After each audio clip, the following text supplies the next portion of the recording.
reclamo de la administración pública, de los trabajadores de este sector, el Estado, el gran contratador además en nuestro país, hoy tiene un conflicto con varios sectores de la administración que están reclamando, en el caso particular del sector educativo, el pago de su bono vacacional. Hay quienes han condicionado su regreso a las aulas a que se les cancele de forma completa. Igual pasa en el sector universitario, que es uno de los puntos claves. Pero este reclamo viene también en 2022 con la aplicación de este instructivo y todo lo que ha significado los ajustes en primas, en contrataciones colectivas posterior al incremento salarial decretado este año 2022. Leida Marcela León sigue con nosotros, presidenta de la Central de Trabajadores ASI. Mencionábamos cuántos trabajadores hoy están en esta situación, porque aunque estamos viendo en la calle a estos sectores en particulares, por lo que entendemos, nadie está escapando de esta realidad en la administración pública. Y aparte la voluntad que el Ejecutivo tiene de escuchar a la representación sindical, porque en el pasado los reclamos de la dirigencia sindical se han visto de alguna forma señalados por el Ejecutivo como algo con un componente político. Sin embargo, aquí hemos tenido algunas voces, por ejemplo, Luis Cano estuvo acá, representante de los jubilados, y ha aclarado que no hay ningún dirigente político, incluso reflexionaba al respecto, que la política hoy no está hablando de estos temas, los políticos no están aprovechando este momento estelar, como decía Luis Cano, para acompañar precisamente al ciudadano, sino que los ciudadanos y los sindicatos están solos en este reclamo. Así es, mira, ciertamente para nosotros es inaceptable condiciones de trabajo regresivas. Aunque suene un cliché, la irrenunciabilidad de los derechos humanos de los trabajadores, y en este caso el salario, los beneficios contractuales, es una bandera de lucha histórica de la clase trabajadora venezolana. Entonces es imposible que nosotros aceptemos eso, que el propio Ministerio del Trabajo homologue un acta donde tú tenías 1.300 bolívares en el caso del sector salud para uniformes y zapatos y ahora te den 200 bolívares, o que en el sector universitario firmen un acta o un contrato colectivo, empezando que no es incluyente porque no lo firman todas las organizaciones, y en segundo lugar regresivo de derechos. Eso es inaceptable. No habíamos visto nosotros un acta firmada en esos términos. Yo particularmente en la historia de más de 25 años en el mundo sindical, no había visto un acta convenio en la cual se firmara de manera regresiva. Que un ejecutivo autorice la regresión de un derecho. No, eso es inaceptable. La propia Ley Orgánica del Trabajo establece que hay la posibilidad de la reforma in peius o la reforma en perjuicio cuando hay una condición particular, hay una crisis y se ponen de acuerdo y dicen, mira, vamos a suspender este beneficio por X tiempo, después de ese tiempo te lo regreso a cambio de otro, o te modifico este por uno mejor.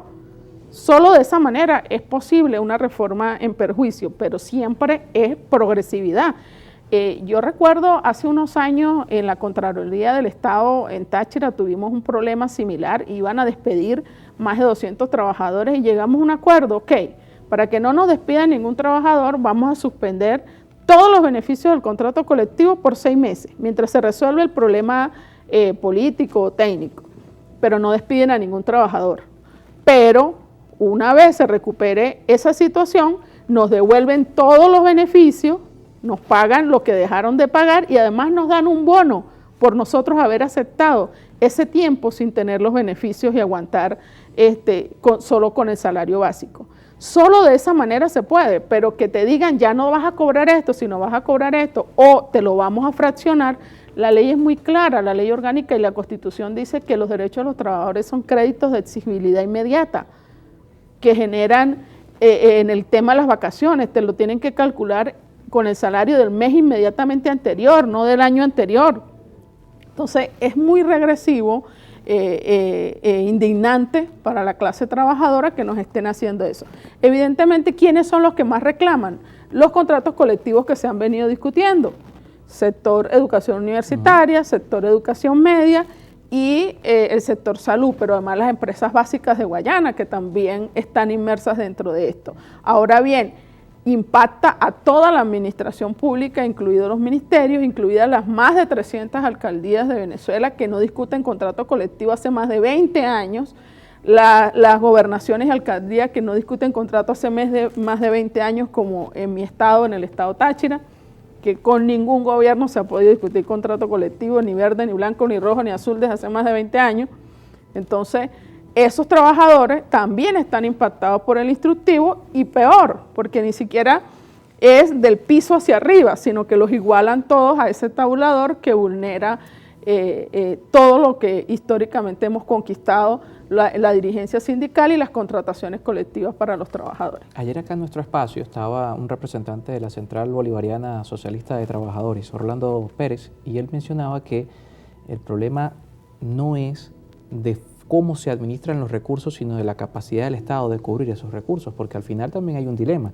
Si el Estado tiene realmente la capacidad para cubrir todo lo que significa este impacto por incrementar el salario a 130 bolívares, que en términos de tipo de cambio hablábamos de un salario de $2 mensuales a $30 mensuales, si un Estado tiene la capacidad de poder hacerlo. ¿Cómo lo ve la Central? ¿Es un tema de capacidad de financiar este aumento o de cómo se administran los recursos del Estado? Mira, no podemos creer si hay falta de recursos o la caja está vacía, porque lamentablemente hay un problema de transparencia. ¿Dónde está el presupuesto nacional? ¿Dónde están publicados los ingresos del Estado? ¿Dónde está lo que ingresa por los recursos petroleros? O sea, nosotros no tenemos conocimiento. Anteriormente, cuando tú ibas a discutir un contrato colectivo, lo primero que veías era el presupuesto, para ver de qué partidas ibas a generar economía para discutir el contrato colectivo y buscarle beneficios a los trabajadores. Si metían mucho en obras, uno decía, ya va, mira, aquí pueden recortar y conseguirnos algo para los trabajadores, un beneficio, subirnos las horas extras, el bono vacacional, y luchábamos en eso en un presupuesto, pero cuando no hay transparencia y no se publican cifras, es muy difícil poder planificar y discutir. Entonces, el tema es de sinceración. Lo primero que hay que sincerar es la fuerza de trabajo venezolana. Como si la administración, si nosotros vemos que hay más de 7 millones de venezolanos, la fuerza de trabajo venezolana es de 14, 15 millones de trabajadores en los 32 millones de habitantes. Y si hay 7 millones de trabajadores que se fueron, entonces dime tú cuánto hay realmente hoy en la administración pública. ¿Supera los 3 millones de trabajadores? Yo no creo.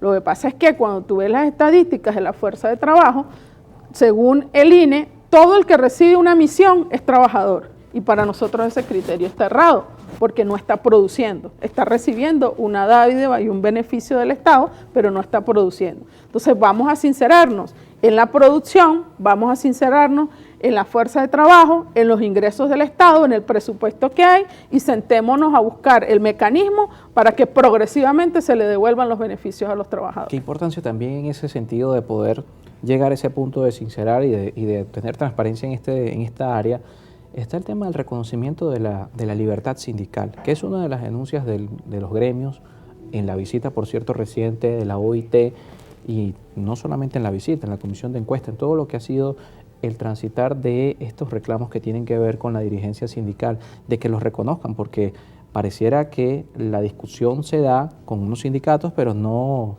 los han calificado sindicatos patronales en algunos casos. Mira, ha sido muy difícil, y ese proceso que empezó en el 2018, que por fin nos sentamos en el Ministerio del Trabajo y reconocieron que no existe una sola central de trabajadores en Venezuela, que en Venezuela hay 7 centrales sindicales, y que en nuestro caso hemos presentado y hemos ido como una central autónoma, solidaria, independiente de patronos, gobiernos y partidos a presentarle propuestas al Estado venezolano y al Ministerio del Trabajo. Y que cuando nosotros hacemos propuestas no es porque seamos golpistas, apátridas, ni imperialistas, ni nada de esos términos. Eso da pena que a nosotros se nos califique cada vez. Ayer veíamos diputados en la Asamblea Nacional nuevamente diciendo adjetivos calificativos en contra de la dirigencia sindical y de la clase trabajadora. Aquí los únicos que están conspirando es el hambre, las necesidades, la falta de salario, la falta de servicios. Eso sí es la conspiración. Para nosotros es una conspiración cuando uno como madre no tiene cómo cubrirle las necesidades a sus hijos, cuando uno ve los nietos pasando necesidades y sin los estudios con calidad que uno le pudiera dar a sus nietos, y que uno tiene que buscar formas de hacerlo, y que todos tenemos que buscar una segunda forma de trabajo, una tercera, una cuarta, para ver cómo sostenemos nuestra familia. El salario es la vida de la familia. Por eso está muy mal y da pena que haya diputados de la Asamblea Nacional diciendo que los trabajadores están conspirando, que están en contra del presidente. No, presidente, siéntese con nosotros, escúchenos a todos, no escuche un solo sector, escuche lo que nosotros necesitamos y lo que nosotros proponemos, y yo le aseguro que vamos a llegar a un acuerdo. Bien, muchísimas gracias por acompañarnos esta tarde. Laida Marcela León, presidenta de la Central de Trabajadores ASI. Nos toca hacer una pausa, al regreso hablamos de política. Anderson Sequera es politólogo, consultor en esta área y va a estar con nosotros para hablar del panorama político de cara a 2024.